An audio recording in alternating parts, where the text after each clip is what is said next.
오늘 본문 말씀 로마서 11장 7절부터 16절 말씀을 통해서 멈추지 않는 하나님의 놀라운 은혜에 대해서 오늘 본문을 통해서 말씀 나누기 원합니다. 우리 먼저 말씀을 위해서 기도로 시작하겠습니다.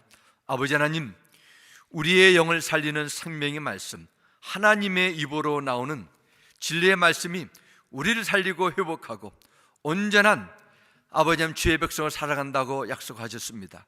이 말씀이 우리에게 주시는 레마의 말씀이 되도록, 성령이 주시는 하나님의 진리의 말씀이 되도록 이 시간을 주장하여 주시옵소서.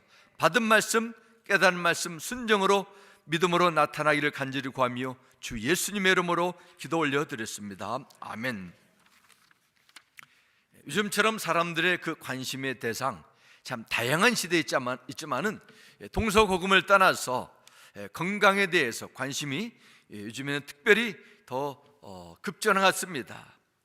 아마도 점점 여러 가지 기술 또 사회 문화, 예전에 비해서 생활이 안정되고 또 여유를 가지고 그렇기 때문에 건강 생활에 대해서 많은 의학 정보들을 쉽게 이제는 온라인 매개체들을 통해서 받을 수 있기 때문에 사람들의 관심 가운데 건강에 대한 관심이 어느 때보다도 증폭된 것 같습니다. 안현필 씨가 저술한 삼위일체 건강장수법, 이런 책에 이런 글이 나오게 됩니다. 인간의 활동 중 미천은 바로 건강이다. 건강을 잃으면 대통령도 천하의 갑부도 길이 헤매다가 거지만큼 못하다. 돈을 잃은 것은 조금 잃은 것이고 명예를 잃은 것은 많이 잃은 것이다. 그러나 건강 잃은 것은 모두 다 잃은 것이다. 이 세상에는 괴로운 일이 너무 많다. 그러나 건강하기만 하면은 그 모든 괴로움을 극복할 수가 있다. 한 개인 저자의 주장이고 그분이 믿는 건강에 대해 신념을 말할 수 있지만은 건강에 대해 중요성 강조해도 부족함이 없을 것입니다. 그러나 정말 건강이처럼 세상에 어떤 것보다도 가장 중요하다 이렇게 말할 수 있을까요? 사람들은 의견마다 다르겠지만 성경은 절대로 그렇게 말씀하지 않습니다. 믿는 자도 하나님 앞에 신실한 일꾼도 건강으로 어려워하고 사도 바울처럼 하나님께 간구했지만은 육의 가시를 가지고 육의 질병을 가지고 주의 사명 끝까지 감당한 예가 많습니다. 성경은 대신 인간에 있어서 가장 중요한 것을 말씀합니다. 그것은 바로 영혼의 구원입니다. 영혼의 구원. 예수님은 마태복음 16장 26절에서 이렇게 말씀합니다. 사람이 만일 원천을 얻고도 제 목숨을 잃으면 무엇이 유익하리요? 사람이 무엇을 주고 제 목숨과 바꾸겠느냐 말씀합니다. 그래서 말씀하는 목숨, 영혼입니다. 제 목숨을 잃지 않는다, 영혼 구원을 의미하고 있습니다. 사람은 아무리 건강해도 때가 되면은 연약해지고 노쇠하고 결국 육신의 죽음을 맞이하게 됩니다. 사람의 영혼이 하나님 앞에 서게 될 때 영혼이 버림받느냐 아니면은 생명길로 가느냐, 이것처럼 중요하고 이것처럼 우리에게 값진 것이 없습니다. 많은 사람들이 참 중요한 이 세상에 천하 어떤 것보다도 비교할 수 없는, 바꿀 수 없는 구원이라는 말을 할 때 대부분은 무관심합니다. 얼마 전에 저기 보일러를 고치러 온 미국 기술자에게 신앙에 대해서 나누는데 그분이 그런 얘기, 나는 종교에 대해서 내 스타일하고 맞지 않는 것 같다 그러면서 거기에 대해서 반응을 저에게 나타났습니다. 스타일의 문제가 아닙니다. 모든 자들이 필요한 것입니다. 그러나 사람들은 거기에 관심을 두지 않아요. 여러 가지 일을 들 수 있지만은 구원은 지금 나에게 당장 급한 일이 아니기 때문에, 나에게는 너무도 나에게 지금 급하고 소중한 것이 내 앞에 있기 때문에 나중에 천천히 생각해 볼 것이라는 판단에 들 수 있습니다. 어떤 이들은 구원에 대해서 절대로 믿지 않습니다. 기독교가 말하는, 성경에서 말하는 구원이라는 것은 종교인들이 연약한 인생들을 위해서 만들어 놓은 도덕 교훈 정도로 가볍게 여깁니다. 왜 그럴까요? 바로 구원이 주는 참된 복을 모르기 때문입니다. 로마서는 인간의 구원을 관한 주제로 한 책입니다. 우리가 나눴던 것처럼 로마서 1장부터 8장까지는 개인의 구원, 어떻게 하나님께서 구원을 이루는가, 대한 내용을 담고 있습니다. 그리고 9장부터 11장까지는 이스라엘의 회복과 구원, 그리고 온 인류를 향한 하나님의 구원의 계획에 대해서 담고 있습니다. 이것은 하나님께서 직접 주시는 약속입니다. 창세기부터 요한계시록까지 성경 곳곳에 이스라엘의 역사와 그들의 신앙에 대해서 말씀하고 있습니다. 이스라엘은 우리가 아는 것처럼 예수님께서 태어나시고 성장하시고 기적들을 베푸신 땅입니다. 죽은 곳에서 부활하시고 하늘나라로 올라가셨어요. 그런데 이스라엘은 지금까지도 예수님을 하나님의 아들로 구원자로 받지 못하고 오히려 거부합니다. 오늘날 예루살렘은 그저 성지순례하는 관광지로 주목을 받고 있습니다. 어쩌면 성경에 나오는 가장 신비스러운 주제 가운데 하나는 이스라엘의 역사입니다. 우리 지난주에 나눴던 것처럼 유대인 그 역사를 보면은 정말 엄청난 시련과 고통을 같이 했습니다. 그럼에도 불구하고 대부분 유대인들은 지난 2000년 동안 예수님을 받아들이지 않습니다. 그런데 복음과는 전혀 상관없는 그러한 시간을 수천 년 지냈던 이 한반도, 한국에 복음의 씨앗이 뿌려지고 많은 교회들이 세워지고 신학교가 세워지고 교회에서 파송된 선교사님들이 세계 곳곳에 복음을 전하게 됩니다. 한국 역사를 보면 수천 년을 토속종교, 불교, 유교 문화와 전통 속에서 그야말로 찌들을 정도로 살아온 나라예요. 예수를 믿었다 해도 2대, 3대, 4대 대부분입니다. 복음을 가장 잘 받아들이고 예수님을 쉽게 믿을 수 있는 것처럼 여기는 이스라엘은 지금 복음의 황무지, 선교지가 됐습니다. 반대로 예수를 믿기 가장 어려운 것처럼 보이는 사람들 오히려 예수님을 구세주로 영접하게 됩니다. 하나님의 구원을 받을 수 없는 것처럼 여겼던 사람들이 구원의 은혜를 받고 구원을 가장 쉽게 받을 수 있는 자들이 복음을 거부합니다. 참으로 이해하기 힘든 부분입니다. 오늘 말씀을 통해서 이스라엘이 그들이 가지고 있는 신앙의 실패의 원인에 대해서 함께 나누면서 우리도 또한 영적인 교훈을 같이 배울 수 있는 이 시간 되기를 소망합니다. 먼저 이스라엘 실패, 우리 지난주에서 1장부터 이어진 내용이지만은 우리 7절 우리 같이 다시 한번 보겠습니다. 그런즉 어떠하냐 이스라엘이 구하는 것을 얻지 못하고 오직 택하심을 입은 자가 얻었고 그 남은 자들은 우둔하여졌느니라 말씀합니다. 이스라엘 백성들은 구하는 것을 얻지 못했지만 택함 받은 사람들은 구하는 것을 얻었다 이렇게 말씀합니다. 그러면 그것이 무엇을 찾고 무엇을 얻었다는 것입니까? 이스라엘 백성들이 구하는 것이 무엇이었어요? 또한 택하심을 입은 자가 받은 것이 무엇이었습니까? 바로 예수 그리스도 안에 있는 구원의 선물입니다. 하나님께서 베푸신 생명의 선물을 받고 하나님의 나라에 구별된 백성의 거룩한 영적 신분을 받은 것입니다. 이스라엘 백성들은 지금까지 그토록 구원을 열망했지만 메시아를 기다렸지만은 얻지 못하고 오직 택하심을 입은 자만 받았다 성경 기록합니다. 그래서 택하심을 받은 사람 지난주에 나눈 남은 자들입니다. 렘넌트. 이스라엘의 대부분은 예수 그리스도 안에 있는 하나님의 선물을 다 거부하고 부시했지만 그들 가운데 남아있는 자들은 하나님의 구원의 은혜를 받았다고 기록합니다. 그리고 왜 그러면은 구한 그것을 받지 못한 이스라엘 백성들의 그 문제가 무엇이었나? 거기에 대해서도 8절은 이렇게 기록합니다. 기록된 바 하나님이 오늘까지 그들에게 혼미한 심령과 보지 못할 눈과 듣지 못할 귀를 주셨다 함과 같으니라 말씀합니다.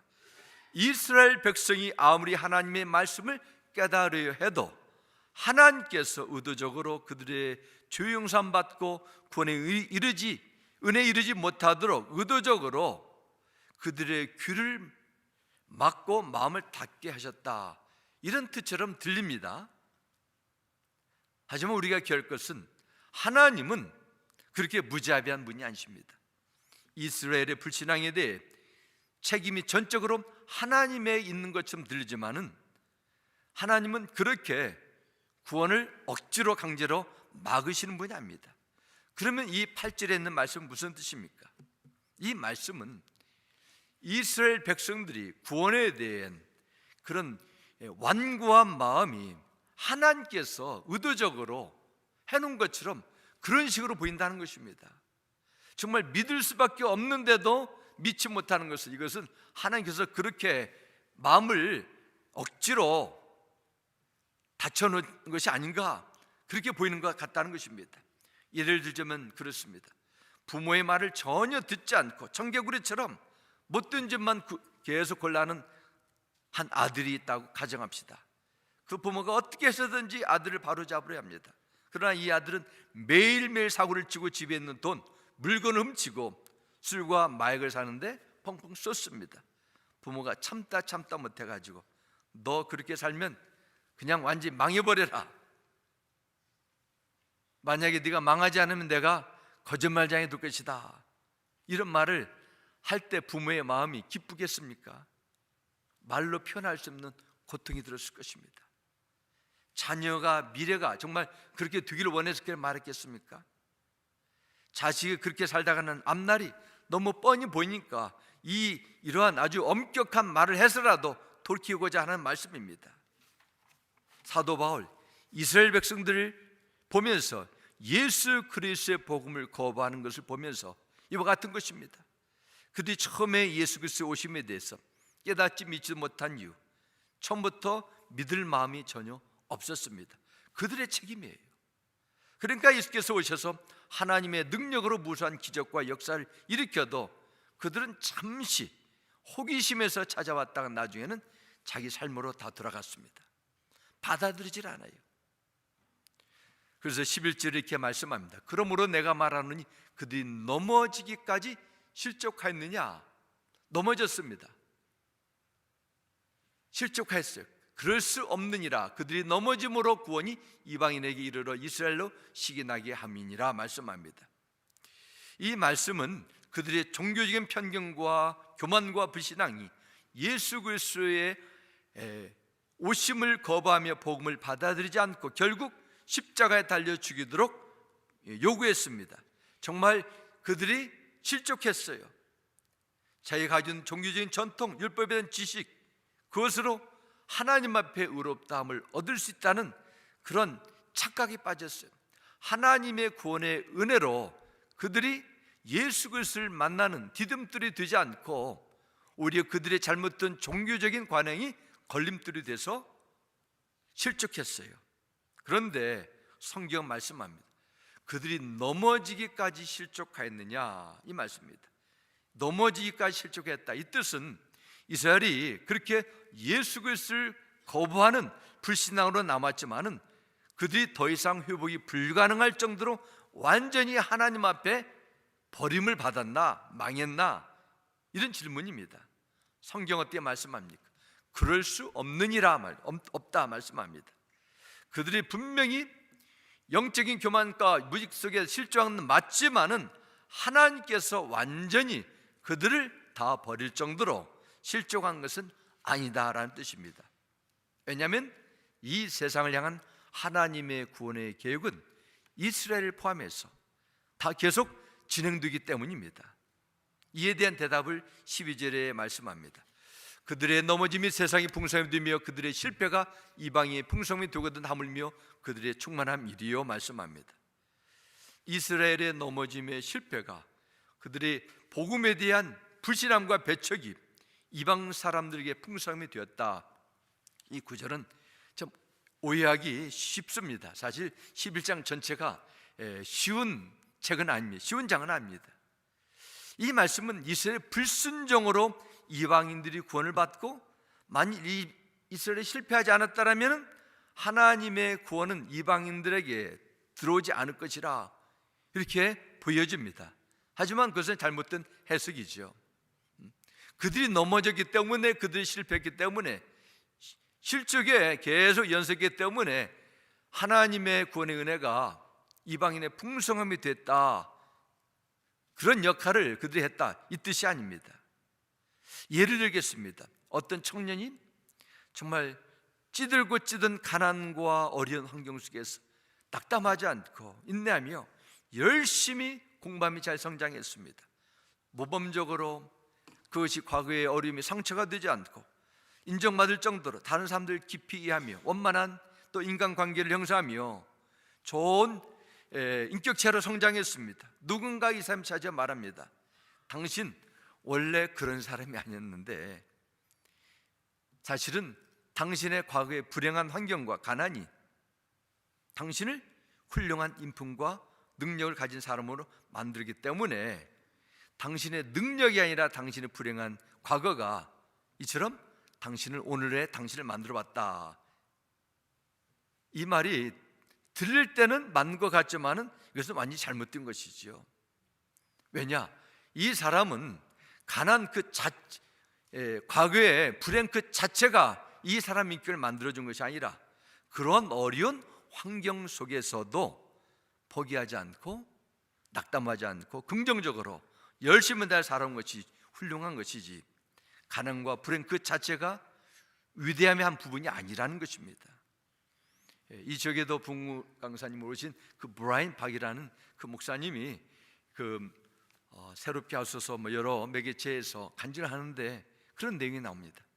나는 과거에 20대 후반에 저 월스트리트에서 부사장으로 있으면서 나는 과거에 인간 쓰레기였다, 그런 고백했습니다. 인간 쓰레기였다. 물론 이분의 실패가 주님께로 돌아오는 도가 된 것은 분명히 맞지만은 그것이 그 사람 신앙을 만든 것은 아닙니다. 그럼에도 불구하고 하나님의 신실한 포기하지 않는 은혜가 이분에게 구원의 손길을 이렇게 세운다는 것입니다. 이스라엘 향한 하나님의 마음도 마찬가지입니다.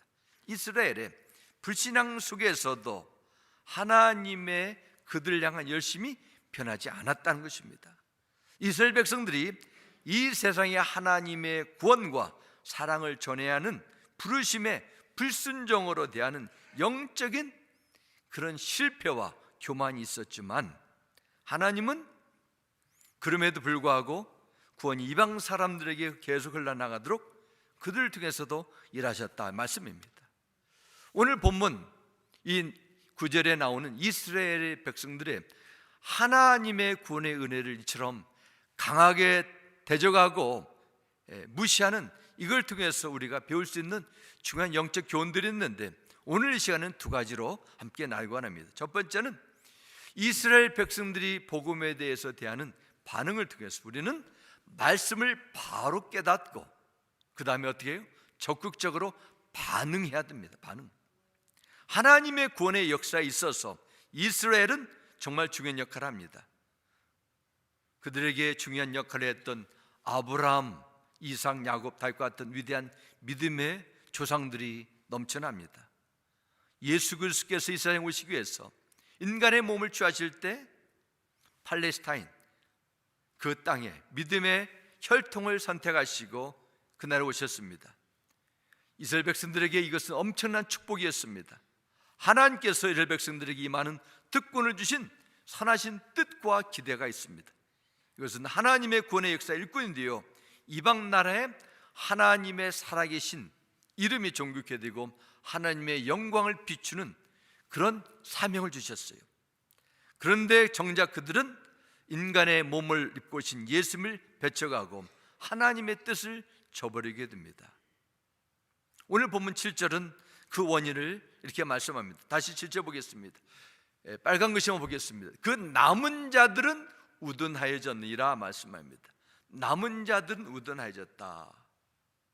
여기서 우둔하다, 어떻게 보면은 좀 뭐랄까요, 지적으로 좀 충분치 않다 그렇게도 보이지만은 영어 성경 보면 the others were hardened이라는 뜻입니다. 이 원래 의미는 굳은 살이 박혀져 있다 말합니다. 굳은 살 박혀서 감각이 없다 이 뜻입니다. 좀 더 원어지로 보면은 그 병원에서 수술할 때 약을 주입해 가지고 어떤 고통이나 느낌 없는 그런 무감각한 상태, 그 상태를 harden이라 말합니다. 이것은 마음 상태를 말합니다. 마음에 굳은 살이 박히게 되면은 아무리 하나님의 말씀을 들어도 아무리 찬송을 해도 감동이 없어요. 깨달음이 없습니다. 수십 년 동안 말씀을 들어도 말씀이 내 심령 속에 채워지지 않고 말씀이 그냥 그대로만 머무는 것입니다. 그 원인이 무엇이에요? 오늘 본문 8절과 9절을 말씀합니다. 기록된 바 하나님이 오늘까지 그들에게 혼미한 심령과 보지 못할 눈과 듣지 못할 귀를 주셨다 함과 같으니라, 이렇게 말씀합니다.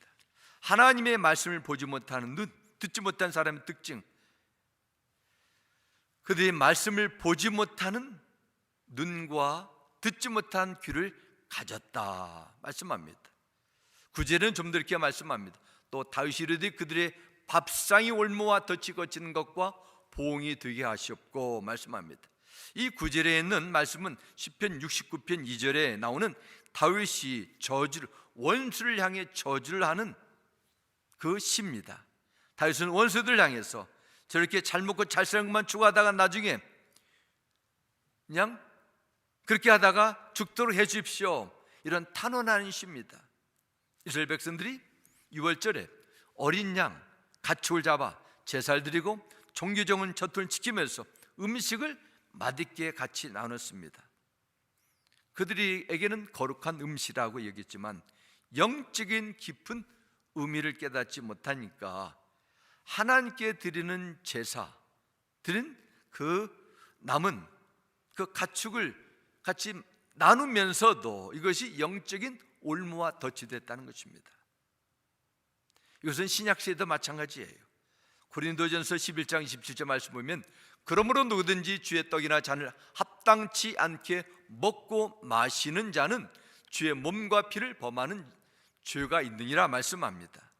성찬에 임하기 전에 먼저 예수 그리스도를 주로, 생명의 주로 인정하고 있는지, 그분의 일생의 사랑을 감사하게 생각하고 있는지 살핀 다음에 깨달은 후에 이에 대한 분명한 믿음의 고백이 있을 때만 이 예식에 참여한다는 것입니다. 성찬은 기독교 신앙생활에 있어서 정말 중요한 예식이지만은 영적인 의미를 깊이 깨닫지 못하고 참여하게 되면 오히려 주의 몸과 피를 범하는 죄가 된다, 성경 말씀합니다. 깨달음이라는 것입니다. 마태복음 24장 38절과 39절에 보면 세상의 종말에 나타날 그 예언을 예수님은 이렇게 말씀하십니다. 홍수가 나기 전 사람들은 노아가 방주에 들어가던 그날까지도 먹고 마시고 장가하고 집가고 가다가 홍수가 나서 그들을 모두 쓸어갈 때까지 무슨 일이 일어나고 있는지 전혀 알지 못했다. 인자가 올 때도 그와 같을 것이다 말씀합니다. 무슨 일이 일어나고 있는지 전혀 알지 못했다, 이 의미는 그들이 깨닫지 못했다는 것입니다. 무엇을 깨닫지 못했어요? 심판입니다.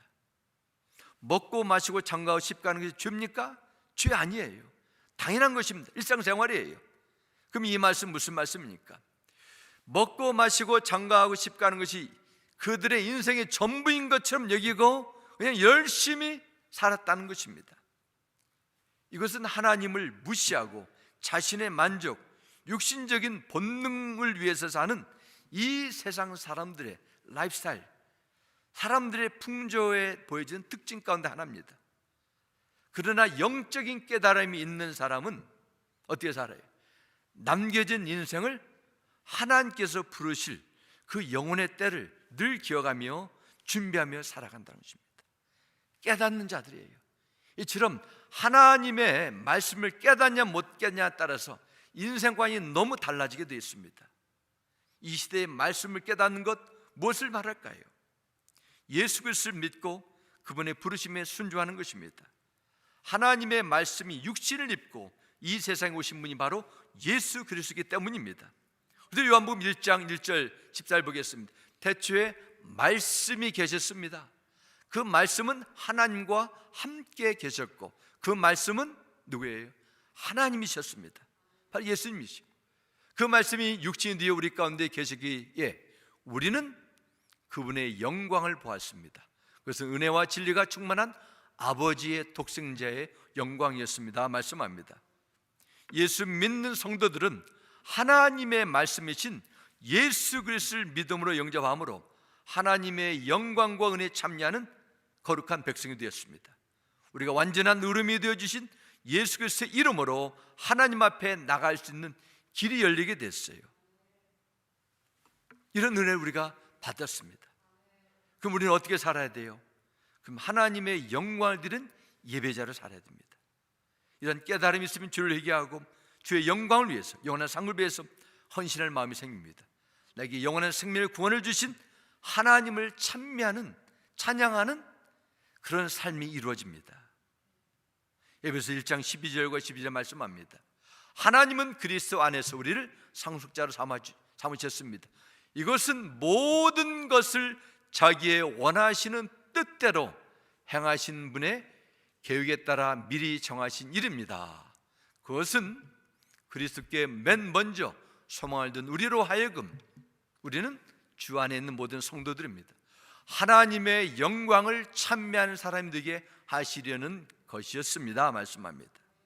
하나님의 영광을 찬미하는 사람들이 되도록 우리를 만세전에 택하시고 복음을 듣게 해주시고 성령으로 인쳐주셔서 주의 백성 삼아주셨다는 것입니다. 빌립보서 1장 12절에 말씀합니다. 예수 그리스도께서 주신 의의 열매로 가득 차서 하나님께 영광과 찬양을 드리게 되기를 나는 기도합니다. 사도 바울이 빌립보 교회 성도들에게 드리는 기도 가운데, 당신들이 이 세상에 많은 것들이 있지만 가장 중요한 것, 인간의 존재의 목적, 구원의 의미, 바로 하나님께 영광과 찬양 드리는 그것을 놓지 말라는 간절한 그 기도가 담겨져 있습니다. 우리는 무엇을 하든지 나의 기쁨보다도 하나님의 기쁨이 드는 그런 삶, 그런 믿음의 변화가 나타나야 됩니다. 정말 우리는 하나님의 뜻대로 살고자 하는 갈급하고 겸손한 마음이 있느냐? 우리는 정말 질문해 볼 중요한 퀘션입니다. 주께서 나의 명하시면 나는 주의 말씀대로 순종하며 따라갈 수 있는 마음의 준비가 됐느냐?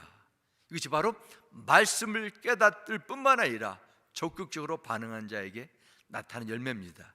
이런 말씀에 순응하는, 말씀에 따라가는 주의 음성에 믿음으로 반응하는 우리 모두의 삶이 되시길 주의 이름으로 축원합니다.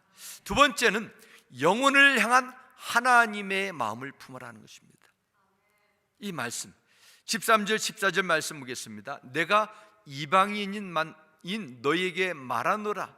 내가 이방인의 사도만큼 내 직분을 영광스럽게 여기노니 이는 혹 내 고륙을 아무쪼록 시기하게 하여 그들 중에서 얼마를 구원하려 함이라 말씀합니다. 여기서 내 고륙이란 의미는 내 동족 이스라엘 민족을 의미하게 됩니다. 사도 바울은 자신을 이방 사람들에게 보내심을 받은 하나님의 메신저 사도라고 자신을 소개합니다.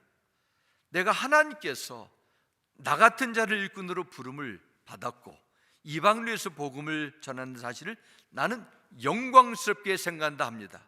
또한 그것이 궁극적으로 이스라엘 백성들에게는 시기심을 일으켜 그들이 마음을 열고 그들에게 구원을 기대하는 하나님의 선한 계획을 바라보기를 원한다는 마음을 표현합니다. 사도 바울이 사역할 당시에 어떤 사람들은 바울이 이방인들만 위해 사역하는 걸 보면서 하나님은 이제는 저 바울의 동족 이스라엘을 완전히 버렸나 보다, 그런 오해가 있었습니다. 그런데 바울은 그렇지 않다. 오히려 나 이방인을 향한 사역을 통해서 하나님의 변함없는 구원의 계획이, 복음의 능력이 동족 사랑하는 혈육, 고륙 이스라엘 민족들에게도 보여져서 그들에게도 복음의 열매가 나타나기를 확신했던 것입니다. 바울은 이스라엘 백성은 여전히 하나님의 율법을 가지고 특별히 은혜를 받은 백성이기 때문에 포기하지 않고 그들에게도 복음을 전했습니다. 우리가 사도 바울의 사역, 이 11장뿐만 아니라 9장과 10장에서 반복적으로 나오게 됩니다. 우리가 그의 사역을 통해서 배울 수 있는 중요한 교훈이 있습니다. 그의 포기하지 않는 마음입니다. 그리고 영혼을 향한 하나님의 마음입니다. 심지어 자신을 잡아 죽이려고 했고 암살단까지 다 조직해가지고 집요하게 그의 생명을 노렸던 유대인들, 동족, 그들을 향한 하나님의 마음이 있었습니다. 이 정도까지 바울을 괴롭히면 바울이 나는 상처 받을 만큼 받았다, 이제는 절대로 나는 이스라엘이라면 이제 난 끝났다, 그래도 말할 수 있을 것입니다. 그럼에도 불구하고 그는 동족 영혼을 향한 끊임없는 고통을 품었습니다. 그토록 극심하게 방해하고 핍박했던 동족 유대인들, 끈질기게 바울의 사역을 방해하면서 목숨까지 누렸던, 자신의 생명까지 다 제거하려 했던 그런 자들에게 주님의 마음을 계속 품었습니다. 로마서 9장 1절과 3절에 기록합니다. 내가 그리스도 안에서 참말을 하고 거짓말을 아니하노라. 나에게 큰 근심이 있는 것과 마음에 그치지 않는 고통이 있는 것을 내 양심이 성령 안에서 나와 더불어 증언하느니. 기록합니다. 사도 바울이 지금 내 마음에 지워지지 않는, 떠나지 않는 고통이 있다고 고백합니다. 그 고통은 성령께서 나를 잘 알고 계시고 나와 과장이 아니라 내 진심 어린 이 마음은 성령님이 증인이라 말씀합니다. 그럼 그 고통이 뭐예요? 3절에 기록합니다. 나의 형제 곧 고르게 친척을 위하여 내 자신이 저주를 받아 그리스도에게서 끊어질지라도 원하는 바로다 말씀합니다. 정말 나의 형제 동족, 어쩌면 나의 원수처럼 그런 관계에 있는 동족 구원을 구하는데 어떤 도움이 된다면 하나님으로부터 끊어지는 그런 고통이 있어도 난 기꺼이 내가 감사하겠다는 것입니다. 이런 마음 이스라엘 위대한 지도자 모세가 가졌던 마음이기도 합니다.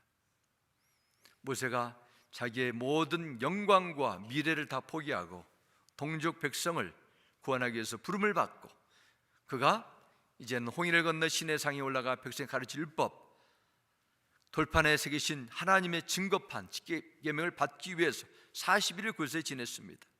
이스라엘 백성들이 시내산에서 40일을 기다리지 못하고 모세가 산에 가서 죽었네, 실종해가지고 이제는 사라져버렸네 하면서 이제는 우리를 그러면 광야 생활로 인도할 새로운 신을 찾자 해가지고 우상을 만들었습니다.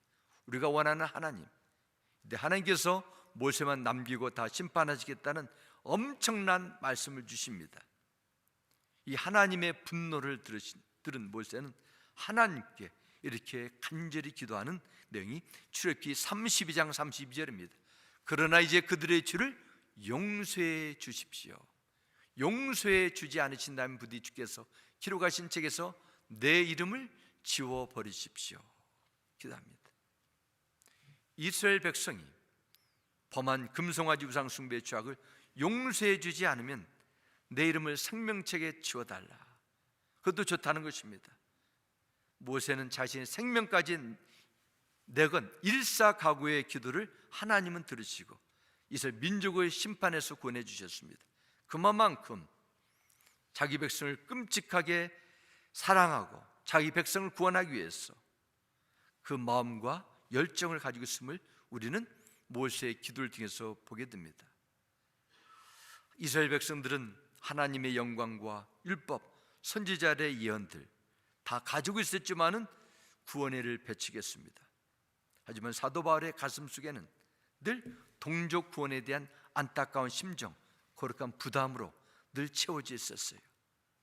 로마서 10장 1절에 기록합니다. 형제 자매 여러분, 내 마음의 간절한 소원과 내 동족을 위하여 하나님께 드리는 내 기도의 내용은 그들이 구원을 얻는 일입니다 말씀합니다. 사도 바울의 마음에 간절히 원하는 것이었습니다. 그걸 가지고 하나님께 끊임없이 기도합니다. 하나님의 구원의 은혜가 자신의 민족 유대인들에게 나타나는 간절한 마음, 소원, 간절한 기도가 있다는 것이죠. 이것은 하나님의 마음이기도 합니다. 하나님의 소원이기도 합니다. 그렇습니다. 우리에게도 영원히 주님께 돌아오는 이런 거룩한 부담과 소원이 있어야 할지 믿습니다. 나의 문제, 나의 고민, 나의 성공, 나의 편리, 나의 만족을 위한 소원과 기도도 이것도 필요합니다. 전 나쁜 것이 아니에요. 들으시 바랍니다. 그렇지만 사도 바울, 모세, 에스더와 같은 누군가의 구원을 위한 소원, 누군가 구원을 위한 간절한 기도도 포함되어야 된다는 것입니다. 정말 그렇습니다. 바울에 있어서 가장 큰 기도의 제목, 자기 동족 유대인들이 구원을 얻는 것이었습니다. 가장 먼저 우리는 우리 주에 있는 자들의 구원, 그들의 영혼이 하나님의 구원의 선물 받는 일, 여기에 간절한 소원을 둬야 된다는 것입니다. 하나님 앞에 성숙한 성도는 무엇보다도 하나님의 마음을 깊이 헤아리고 시원하게 해드리는 일에 동참하는 자들입니다. 교회 사명도 마찬가지죠. 교회에 여러 가지 일도 있지만 가장 중요한 것은 교회 머리 되신 주님의 마음을 시원케 해드리는 것이에요. 하나님의 애타는 심정에 공감하고 적극적으로 반응해야 됩니다. 이것이 구원의 은혜를 직접 체험한 사람의 소원이요 믿음의 올바른 반응이라고 믿습니다. 우리 모든 그리스도인들이 마음에 담아야 될 생명의 말씀이기도 하지만 우리가 살고 있는 이 시대, 특별히 미국 땅에도 특별히 하나님의 긍휼이, 하나님의 구원이 어느 때보다도 필요한 때라고 믿습니다. 사랑하는 성도 여러분, 교회를 위해서, 국가와 민족을 위해서 기도하지만은 지금은 특별히 우리가 알고 있는 그런 주위에 있는 자들 위해서 자녀나 부모, 친척, 친구, 그들의 영혼을 하나님의 마음을 담아 기도해야 된다는 사실을 기억하시 바랍니다. 여러분 진심으로 예수님을 믿으십니까? 예수님이 내 생명의 구원자요 십자가에 흘리신 그분의 피의 공로와 능력만이 죄로 죽어가는 영혼을 회복하고 생명을 줄 수 있는 유일한 기름을 믿으신다면 우리는 담대하게 듣든지 안 듣든지 선포해야 돼요. 하나님의 사랑을 정말 믿으십니까? 그렇다면 하나님은 절대로 포기하지 않으심을 우리는 함께 믿으셔야 할 줄 믿습니다. 하나님의 아픔과 하나님의 간절함을 가지고 죽어가는 영혼들의 구원을 위해 눈물과 기도의 자리로 우리는 끊임없이 나가셔야 돼요. 여러분이 하나님의 마음을 가지고 나가는 기도를 통해서 많은 영혼이 주 예수의 복음을 듣고 주께 돌아오고 가정이 회복되고 미래가 하나님의 은혜 가운데 가고 하나님의 영광이 그들 속에 나타나는 놀라운 일들이 임하기를 주 예수 이름으로 축원합니다. 아멘. 우리 함께 기도하겠습니다. 아버지 하나님, 사도 바울이 정말 애타는 간절한 마음, 바로 하나님의 마음이었습니다. 이 세상을 바라보는 하나님의 마음을 헤아리기 원합니다. 우리는 열심히 내 인생만, 내 미래만, 내 삶의 기쁨과 행복만을 추구하며 달려오지 않았습니까? 참 우리의 기도 제목 속에서 내 주위에 있는 자들의 그 영혼 구원에 대한 하나님의 부담을 갖기 원합니다. 하나님의 애타는 심정을 헤아리시도록 성령 하나님 진리의 말씀으로 우리를 비춰 주시옵소서. 우리의 믿음이 더욱더 건강히 성장하기 원합니다. 깨달음 받은 말씀 순종으로 나타나게 하여 주옵소서. 하나님의 말씀이 귀로 들리고 내 영에 양식이 들 원합니다. 아버지 하나님, 귀로 들리고 머리로 깨닫는 것이 아니라 가슴으로 내려오고 내 삶의 순종으로 나타나도록 성령 하나님 우리를 사용하여 주옵소서. 우리 구주 예수님의 이름으로 기도드렸습니다. 아멘.